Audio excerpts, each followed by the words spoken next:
Sato hari abaririmbyi bavuga bati jewe ndafise izina, jewe ndafise byinshi maze gukora, kandi umuririmbyi ariko arakora neza ntibisigura yuko biba bisaba yuko afise imyaka myinshi, ariko tukabona tuti hari abaririmbyi usanga bari hejuru cyane avuga ati jewe ujya sinomusaba collabo kubera ni mutoyi wanje.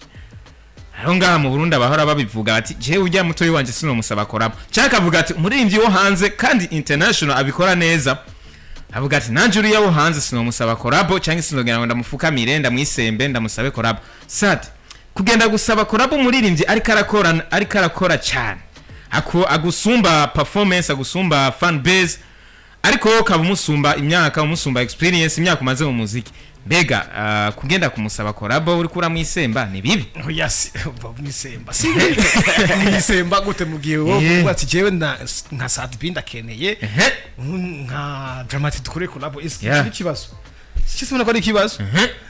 Bon, vyugariye mu mitwe y'aba legendaire n'abantu batanguye kera, kenshi usanga hari conflit de génération.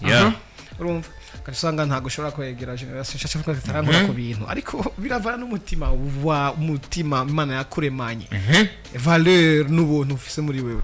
So ikindi kintu ngira ngo cyo bihagarika maybe nuko generation nyinshi ziza zivuga ati ngiye gukuraho Sadbi.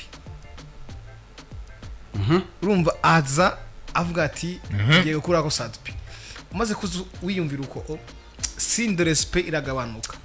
Atange Sadbi nanje ngenda kuri wa muntu mbona ati il me respect. Imbere yo kuza kumwiyumvira aranyuba ujyagirana, sishaka kwiyumvira ngo uko nyene ngo nyadukite. Oya. Kubera yuko mbanzi neza yuko nagutanguriye mfise aho ngeza peu importe ujye hit ni wonsuzugura. Ushaka ujye hit imeze gute ni wongaye. Ko nakuboneye izuba. Maybe turi muri business tukabikora nka bells tusa nta kibazo.